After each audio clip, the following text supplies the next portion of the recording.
गरीब बहू की मटके वाली खेती और रसोई। मम्मी जी देखिए, आपकी छोटी बहू दहेज में मटका लेकर आई है। ये क्या देवरानी जी, मायके से बहू फ्रिज, अलमारी, टीवी लेकर आती है, आप तो मटका लेकर आई है। अगर आपके मायके वालों के पास देने के लिए कुछ नहीं था तो आपको खाली हाथ भेज देते, ये मटका बेचने की क्या जरूरत थी। और नहीं तो क्या, आपके घर वालों को क्या लगता है हम लोगों के पास पानी रखने की जगह नहीं है। प्रीति अपने साथ दहेज में मटका लेकर आई थी, जिसे देखकर उसकी दोनों जेठानी नैना और ज्योति उसका मजाक उड़ाती हैं और आग में घी डालने के लिए उनकी पड़ोसन गंगा अपनी बालकनी से झांकते हुए कहती है, अरे ये क्या उर्मिला, तेरी छोटी बहू तो अपने साथ कुम्हार का चक्का ले आई है, इतना सारा मटका, तुझे पानी पीने में अब दिक्कत नहीं होगी। गंगा का ताना सुनकर उर्मिला को गुस्सा आ जाता है और वो गुस्से में प्रीति से कहती है, बहू तू अपने साथ मटका क्यों लेकर आई है, क्या जरूरत थी मटका लाने की। आखिर ये बहू अपने साथ इतने सारे मटके लेकर क्यों आई है, जानने के लिए हमें कहानी में पीछे जाना होगा। पिताजी, अब सूरज सिर पर आ गया है, आप कब तक मटका बनाने वाले हैं, अब थोड़ा आराम कर लीजिए, बाकी मटके आप शाम को बना लीजिएगा।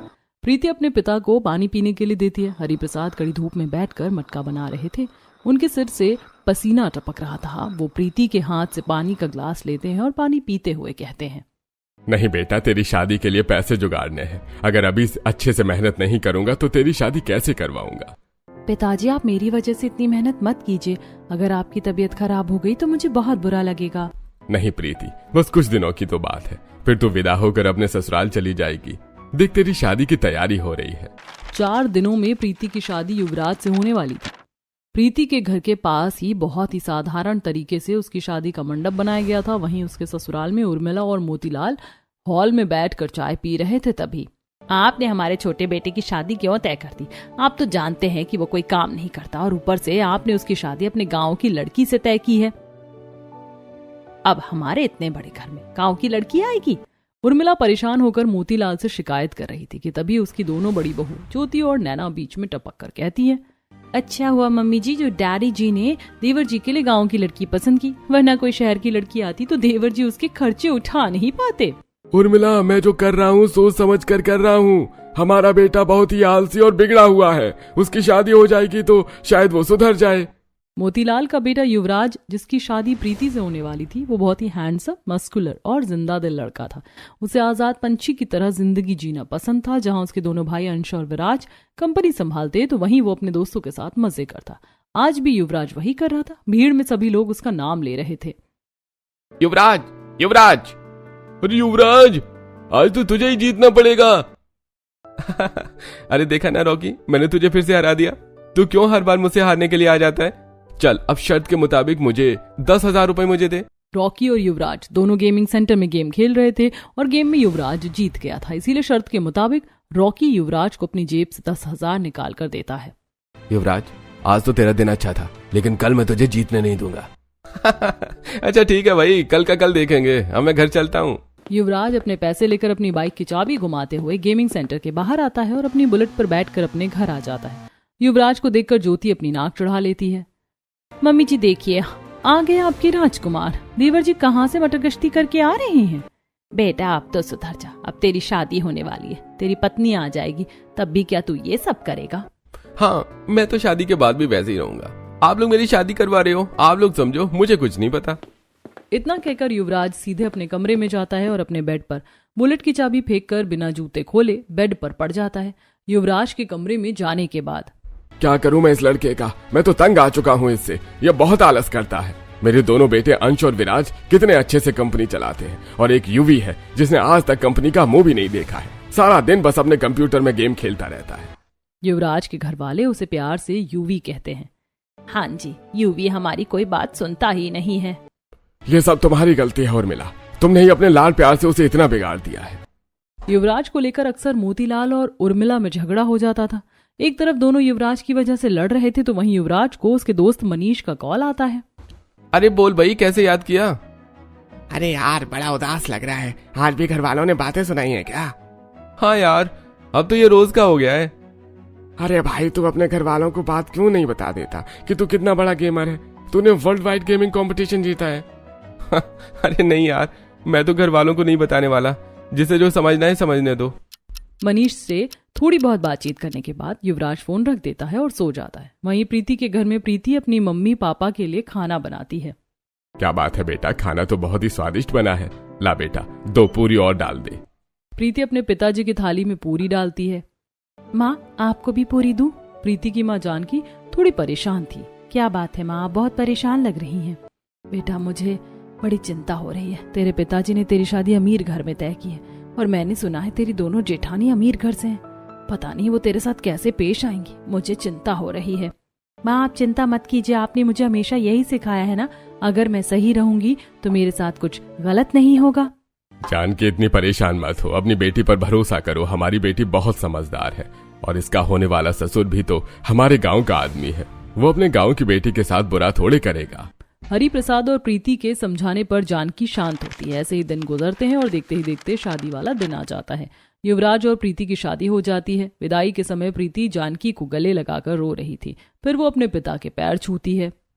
बेटा, आज तू अपने ससुराल जा रही है। मेरे पास तुझे देने के लिए ज्यादा कुछ तो नहीं है, लेकिन मैं तुझे अपने हाथों का बनाया मटका देना चाहता हूँ। मुझे यकीन है ये मटके तेरे एक दिन काम आएगा। अपने पिता का प्यार देखकर प्रीति रोने लगती है और अपने साथ अपने पिता के बनाए मटके भी अपने ससुराल ले आती है। प्रीति के मटके देखकर उसकी दोनों जेठानी उसका काफी मजाक उड़ाती हैं। ये क्या देवरानी जी, मायके से बहू फ्रिज, अलमारी, टीवी लेकर आती है, आप तो मटका लेकर आई हैं। अगर आपके मायके वालों के पास देने के लिए कुछ नहीं था तो आपको खाली हाथ भेज देते। ये मटका भेजने की क्या जरूरत थी। जेठानी के साथ साथ उनकी पड़ोसन गंगा भी प्रीति के लाए मटकों का मजाक बनाती है और प्रीति की सास उर्मिला को ताना मारती है। गंगा का ताना सुनकर उर्मिला गुस्सा हो जाती है। छोटी बहू, तुम अपने साथ मटका लेकर क्यों आई हो? क्या जरूरत थी तुम्हें मटका लाने की? माँ जी, मेरे पिताजी ने बड़े प्यार से मुझे ये मटका अपने हाथों से बनाकर दिया है। माँ, मटका ही तो है, इतनी भी बड़ी कोई बात नहीं है। मैं इसे अपने कमरे में रखवा दूंगा। युवराज की बात सुनकर उसकी बहन पायल, देख रही हो माँ, भैया तो अभी से जोरू के गुलाम बन गए। क्या बात है भैया, अभी से भाभी की इतनी साइड ले रहे हो? हाँ, अगर मैं इसकी साइड नहीं लूंगा तो कहीं वो तेरी तरह अपने मायके में जाकर न बैठ जाए। युवराज का करारा जवाब सुनकर पायल का मुंह बंद हो जाता है। पायल की शादी हो चुकी थी, लेकिन वो अपने पति से गुस्सा होकर अपने मायके चली आई थी और काफी दिनों से मायके में ही रह रही थी। अब बस करो तुम लोग, बहू कलश गिराकर घर के अंदर आओ। प्रीति कलश गिराकर घर के अंदर आती है। मैं तो काफी थक गया हूँ, मुझे नींद आ रही है, मैं जा रहा हूँ सोने। यूवी, प्रीति को भी अपने साथ अपने कमरे में ले जाओ, वो भी थक गई होगी। प्रीति युवराज के साथ उसके कमरे में चली जाती है। थके होने की वजह से प्रीति जल्दी सो जाती है। अगले सुबह उसकी पहली रसोई थी। वो अच्छे से तैयार होकर हॉल में जाती है। अच्छा हुआ छोटी बहू तुम आ गई, आज तुम्हारी पहली रसोई है। आज तुम्हें खाने में मटर पनीर, फ्राइड राइस, नान, रोटी, चिली चिकन और बिरयानी बनाना है। साथ में रसमलाई बना देना, हमारे घर वालों को रसमलाई खाना पसंद है। इतना सारा खाना, पता नहीं ये लोग मुझसे 6-7 लोगों का खाना बनवा रही है या फिर पूरे जिले का। तुम ये सारा खाना बना तो लोगी ना? अगर तुम्हें खाना बनाना नहीं आता है तो बता दो। हाँ, मैं सारा खाना बना लूंगी। प्रीति रसोई में जाती है और एक एक करके अपने ससुराल वालों की फरमाइश के हिसाब से पहले मटर पनीर, फ्राइड राइस, बिरयानी और नान रोटी बनाती है। सभी लोग जब प्रीति के हाथ का बना खाना खाते हैं तब, अरे वाह बहू, खाना तो तुमने बहुत अच्छा बनाया है। खाना ठीक ही बना है, वैसे मुझे लगा नहीं था कि तुम गांव की रहने वाली इतना सारा खाना एक साथ बना लोगी। जेठानी जी, गांव के लोग हर दिन अलग अलग फरमाइश का खाना खाते हैं। प्रीति की पहली रसोई का खाना सभी को पसंद आता है और सभी उसे नेक देते हैं। प्रीति सबसे प्यार से नेक लेती है और फिर रसोई की तरफ जाती है। तभी उसे चक्कर आने लगता है। प्रीति खुद को संभालते हुए अपने कमरे में जाकर बैठती है। तभी युवराज कमरे में आता है। अरे क्या बात है, तुम्हारी तबीयत ठीक नहीं है क्या? नहीं, ऐसी कोई बात नहीं है, वो बस सुबह से काम कर रही हूँ ना, तो थोड़ी थकान हो गई है। शायद तुमने कुछ खाया भी नहीं है, जल्दी से खाना खा लो। ठीक है जी, मैं खाना खा लूंगी। युवराज और प्रीति दोनों बात कर रहे थे। तभी उर्मिला प्रीति को आवाज देती है। उर्मिला के बुलाने पर प्रीति नीचे जाती है। युवराज अपनी बाइक की चाबी लेकर सीढ़ियों से उतरता, तभी उसकी नजर उर्मिला और प्रीति पर पड़ती है। छोटी बहू, मैंने साबूदाना बना दिया, तुम छत पर जाकर साबूदाना का पापड़ बना दो। पापड़ को अच्छे से बड़ा बड़ा करके फैला देना। वैसे भी तुम गांव की हो तो तुम्हें तो ये सब आता ही होगा। उर्मिला की बात सुनकर प्रीति रसोई में जाकर साबूदाना का बर्तन लेकर छत पर पापड़ बनाने के लिए जाती है। युवराज प्रीति को बिना खाए पिए लगातार काम करते देख रहा था। प्रीति के छत पर जाने के बाद युवराज भी अपने बाइक पर बैठकर घूमने चला जाता है। थोड़ी देर बाद, माँ जी, मैंने छत पर पापड़ सूखने के लिए डाल दिए हैं, एक काम करो, ये सारे कपड़े भी छत पर जाकर सूखने के लिए डाल दो। ज्योति और नैना छत पर नहीं जाएंगी क्योंकि उन्हें धूप से टैनिंग हो जाएगी। उर्मिला की बात सुनकर प्रीति छत पर कपड़े डालने के लिए जाती है। ससुराल में पहले दिन प्रीति को बहुत सारा काम करना पड़ता है। शाम को जब युवराज घर आता है तो देखता है कि प्रीति अभी भी काम कर रही है। प्रीति यहाँ आओ और मेरे साथ कमरे में चलो, देखो मैं तुम्हारे लिए क्या लाया हूँ। क्या बात है देवर जी, आज तक तो हमारे लिए कभी कुछ लेकर नहीं आए और अपनी पत्नी की सेवा शुरू कर दी। इन सब के लिए पैसे कहाँ से आ रहे हैं? नेहा की बात सुनकर युवराज को गुस्सा आता है, लेकिन वो उसे कुछ कहता नहीं है।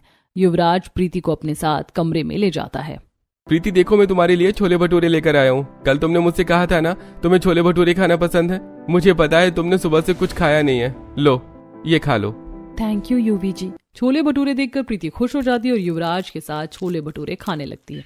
ऐसे दिन गुजरते हैं। अब आए दिन प्रीति की दोनों जेठानी और सास प्रीति से घर का सारा काम करवाने लगी थी। कभी वो उससे पूरे घर की सफाई करवाती तो कभी कपड़े धुलवाती। एक दिन प्रीति के ससुराल में उसकी सास के 2 भाई बहन अपने परिवार के साथ आए थे। कैसे हो मोतीलाल, युवराज की शादी में तो आ नहीं पाई, इसीलिए सोचा भाई के साथ अभी आ जाओ तुमसे मिलने। अच्छा किया दीदी जो आप हमसे मिलने आ गई, बहुत दिन हो गए थे आपसे मिले हुए। सभी मेहमान जब अपने कमरे में चले जाते हैं तब उर्मिला प्रीति से कहती है, छोटी बहू, मेहमानों की खातिरदारी में कोई कमी नहीं आनी चाहिए। उनके नाश्ता से लेकर खाना, हर चीज का ध्यान तुम्हें ही रखना है। जी ठीक है माँ जी। उर्मिला जहाँ प्रीति को सारा काम दे रही थी तो वहीं ज्योति और नैना ये सब देखकर बहुत खुश हो रहे थे।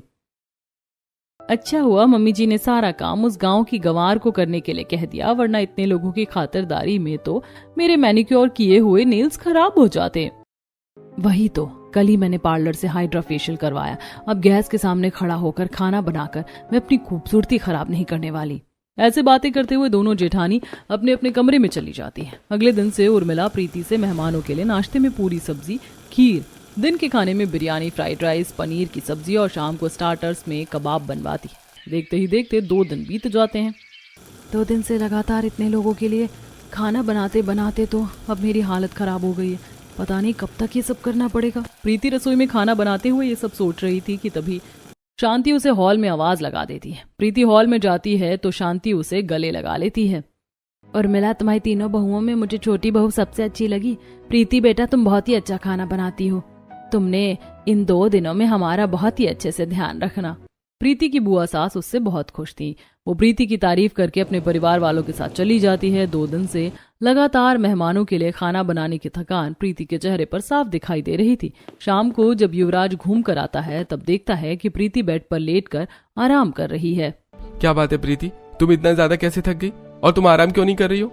2 दिन से सारे मेहमान और हमारे पूरे परिवार के लिए खाना मुझे ही बनाना पड़ रहा था, इसीलिए बहुत काम करने की वजह से तबीयत थोड़ी बिगड़ गई है।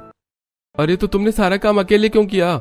घर में 2 भाभी और पायल भी तो हैं। वो लोग क्या कर रही थी? क्या वो तुम्हारी मदद नहीं करवा सकती थी? युवराज प्रीति के लिए बहुत परेशान होता है। वो उर्मिला से बात करने के लिए जाता है। उर्मिला हॉल में बैठी चाय पी रही थी तभी, माँ ये सब क्या है? मैं देख रहा हूँ जब से प्रीति शादी करके इस घर में आई है तब से आप सारा काम उसी से करवाती हैं, जबकि ज्योति भाभी और नैना भाभी कोई काम करती ही नहीं है। वो मेरी पत्नी है, घर की नौकरानी थोड़े है जो आप उसे इतना सारा काम करवाती हैं। तेरे दोनों भाई घर चलाने के लिए घर में पैसा देते हैं तो उनकी पत्नी को घर में काम नहीं करना पड़ता, लेकिन तू घर में 1 रुपया भी नहीं देता तो तेरी पत्नी को तो काम करना पड़ेगा ना। ये क्या बात हुई माँ? बात तो सीधी है और मैंने तुझे साफ साफ कह भी दिया है। अगर तुझे तेरी पत्नी के घर के सारे काम करने से कोई दिक्कत है तो तू घर छोड़कर जा सकता है। माँ अगर आप यही चाहती हैं तो ठीक है, मैं प्रीति को लेकर इस घर को छोड़कर जा रहा हूँ। इतना कहकर युवराज अपने कमरे में जाता है। प्रीति जल्दी से अपना सामान पैक करो, हम लोग इस घर को छोड़कर जा रहे हैं। लेकिन कुछ नहीं है, जो करने के लिए कहा है जल्दी करो। युवराज को गुस्से में देखकर प्रीति कुछ कहती नहीं और जल्दी जल्दी अपना सारा सामान पैक करती है। पैकिंग करने के बाद युवराज प्रीति को अपने साथ लेकर बाहर आ जाता है और अपनी बाइक पर बैठाकर एक रेस्टोरेंट में ले आता है। सॉरी प्रीति, उस वक्त मैंने तुमसे थोड़े गुस्से में बात की। मैं नहीं चाहता था कि माँ तुमसे उतना ज्यादा काम करवाएं। तुम मेरी पत्नी हो, कोई तुम्हारी बेइज्जती करे मैं नहीं देख सकता। तुमने सुबह से कुछ खाया भी नहीं है, लो ये बिरयानी खा लो। प्रीति बिरयानी खाती है लेकिन वो थोड़ी परेशान लग रही थी। यूवी जी, हमने घर तो छोड़ दिया है लेकिन अब हम लोग कहाँ रहेंगे? प्रीति तुम परेशान मत हो, मैंने हमारे रहने का इंतजाम कर लिया है। मेरे दोस्त का एक घर खाली पड़ा है, हम लोग वहीं रहेंगे। उसकी फैमिली और वो दूसरे शहर में शिफ्ट हो गए हैं तो वो जगह खाली है।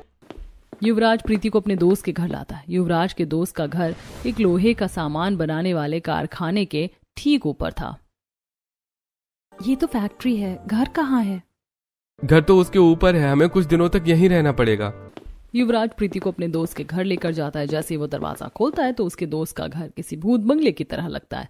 हर तरफ मकड़ी की जाली लगी थी, कबूतर उड़ रहे थे। घर की हालत देखकर युवराज उदास हो जाता है।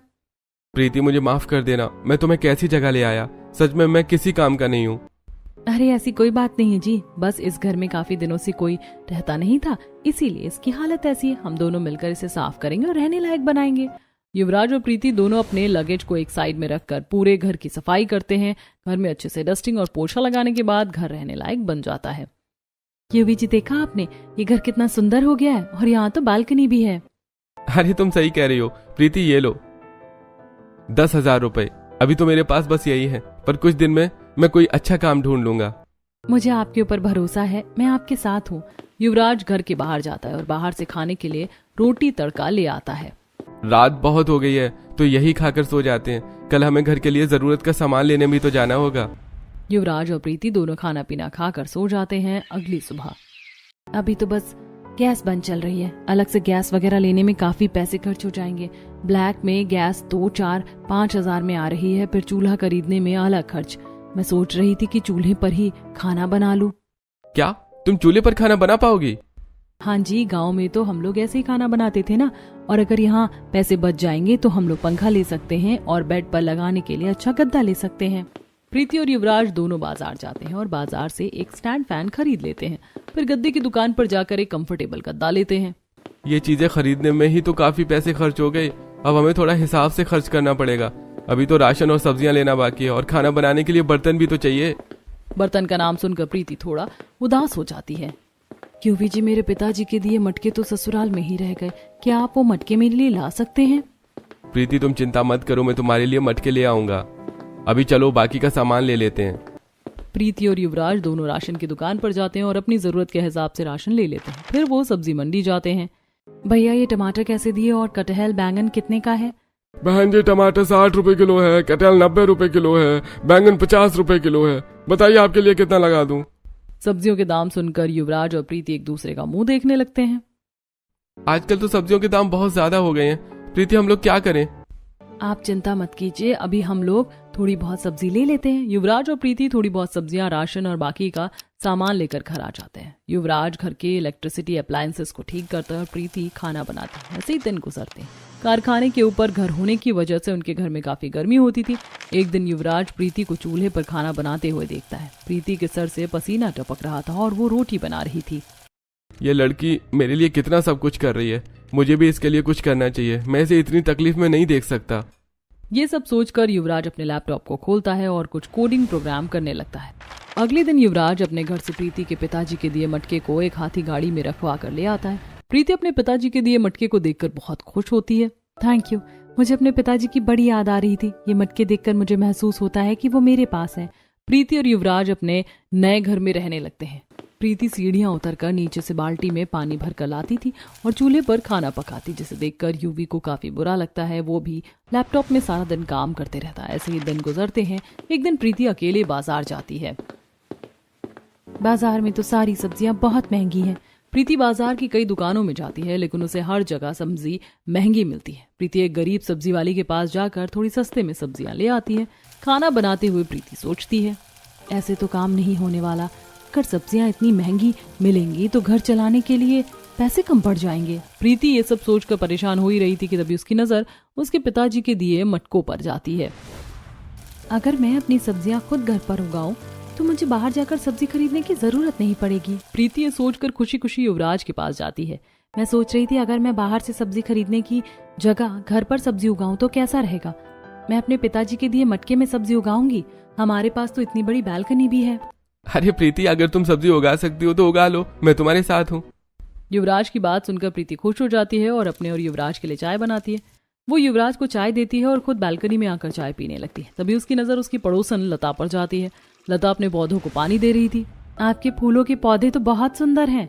और थैंक यू, ऐसे पौधे तुम भी उगा सकती हो।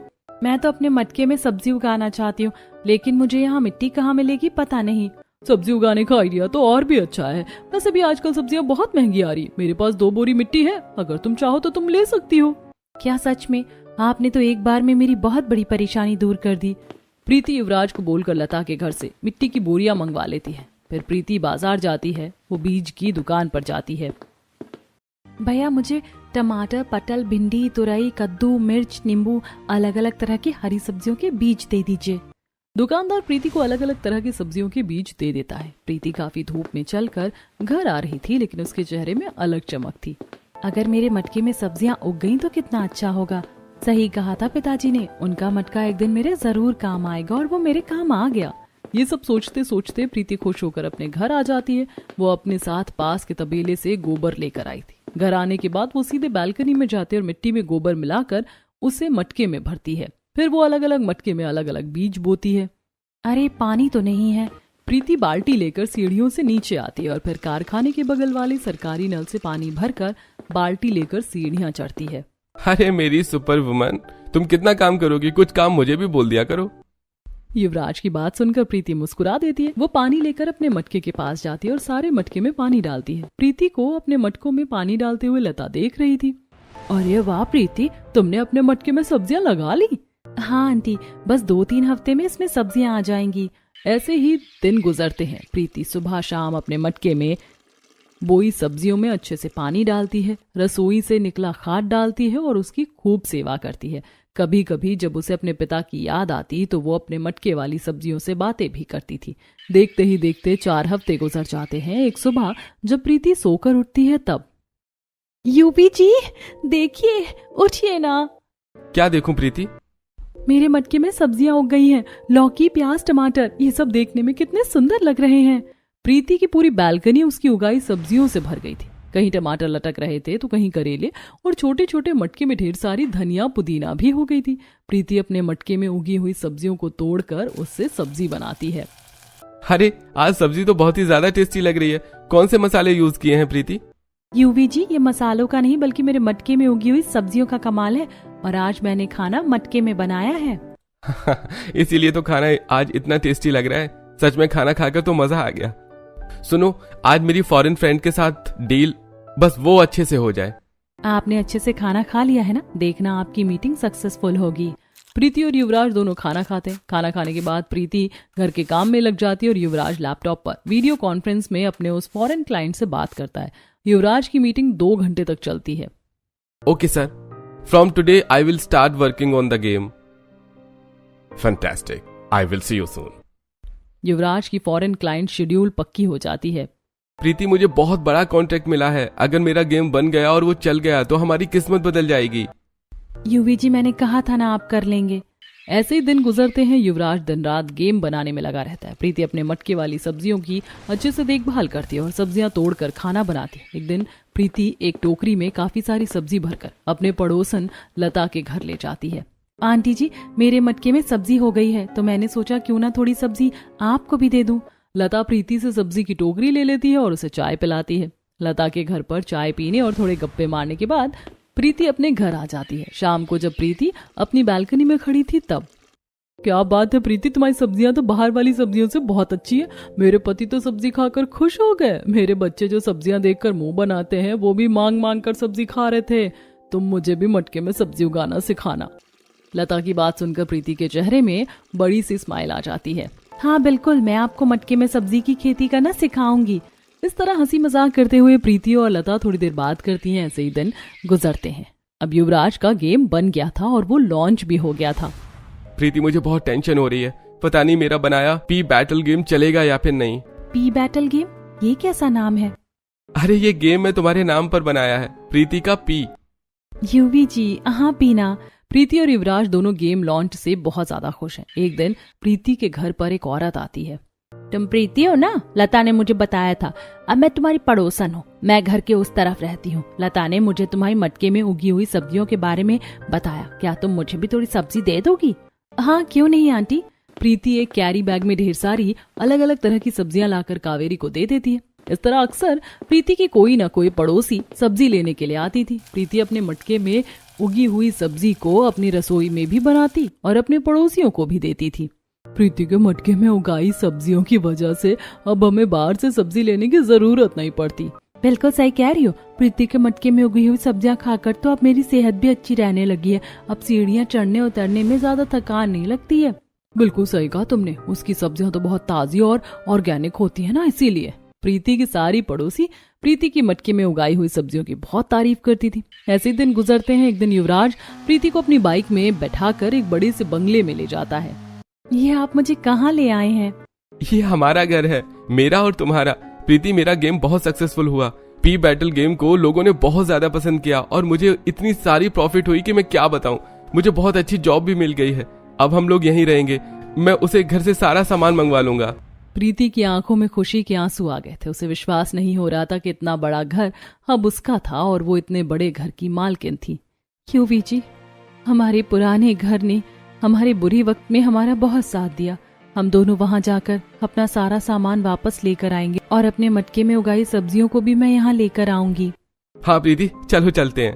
प्रीति अपने पुराने घर जाती है और वहां से अपना सारा सामान, मटके में उगी हुई सब्जियां, सब कुछ गाड़ी में रखवा देती है। प्रीति अपने पड़ोसियों से मिलकर अपने नए घर में आ जाती है। प्रीति अपने मटके में उगी हुई सब्जियों को अपने आलीशान बंगले के गार्डन में रखती है। युवी जी, आपने मेरी जिंदगी बदल दी। मैंने तो ये सब कभी सपने में भी नहीं सोचा था। प्रीति की लाइफस्टाइल पूरी तरह चेंज हो गई थी। एक दिन वह अपनी दोस्त के साथ रेस्टोरेंट में खाना खा रही थी। तभी वो देखती है कि उसकी ननद पायल अपनी दोस्तों के साथ उसी रेस्टोरेंट में है। गाइस, मैं तो अपना वॉलेट घर पर ही भूल गई। आज तुम लोग पे कर दो, मैं किसी और दिन पे कर दूंगी। पायल झूठ क्यों बोल रही है? बोलो ना तुम्हारे पास पैसे नहीं है। मायके वाले तुम्हें पैसे नहीं दे रहे हैं क्या? मैं सच में वॉलेट भूल गई हूँ। तुम लोग कैसी बातें कर रही हो? वॉलेट भूल जाने की वजह से पायल की सहेलियां उसका काफी मजाक उड़ा रही थी। तभी प्रीति आती है और अपने बैग से कार्ड निकालकर पायल के बदले 20,000 रुपए का बिल पे कर देती है।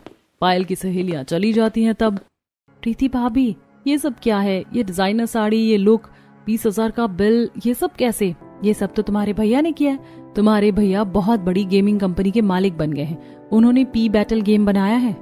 क्या? पी बैटल गेम भैया ने बनाया? वो तो बहुत पॉपुलर है। हम लोग तो भैया को आलसी समझते हैं, लेकिन भैया इतने टैलेंटेड होंगे हमें पता नहीं था। पायल, एक पत्नी को हमेशा अपने पति का साथ देना चाहिए। अगर पति वक्त ना दे तो पत्नी को थोड़ा इंतजार करना चाहिए। धैर्य और हिम्मत औरत की सबसे बड़ी पूंजी होती है। पायल, मुझे लगता है तुम्हें अपने पति से बात करनी चाहिए। पत्नी की शान तो उसके ससुराल में रहने से होती है, मायके में नहीं। प्रीति पायल को काफी कुछ समझाती है, जिसके बाद पायल अपने पति से बात करती है और उसका पति उसे लेने के लिए उसके मायके आता है। पायल, तो दामाद जी के साथ क्यों जा रही है? हाँ पायल, नंदोई जी तुम्हें टाइम नहीं देते हैं, तुम्हें उनके साथ नहीं जाना चाहिए।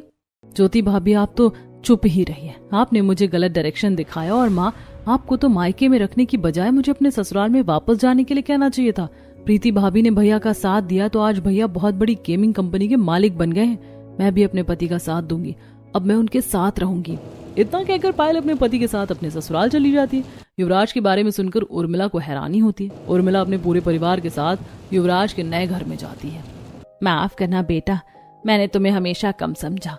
कभी तुम्हारे इंटरेस्ट के बारे में जानने की कोशिश नहीं की। मुझे ऐसा नहीं करना चाहिए था। और प्रीति, मैंने तुम्हारे साथ भी गलत किया। अगर हो सके तो मुझे माफ कर देना। हाँ प्रीति, हमें माफ कर देना। हमें अपनी गलती समझ आ गई है। प्रीति के ससुराल वाले उससे माफी मांगते हैं और प्रीति सभी को माफ कर देती है। बहुत दिन बाद युवराज भी अपने घर वालों से मिलकर बहुत खुश था। प्रीति सभी के लिए अपने मटके में उगाई सब्जियां बनाती है और फिर उसका पूरा ससुराल उसके हाथ का बना खाना खाते हैं और एक साथ खुशी से रहने लगते हैं।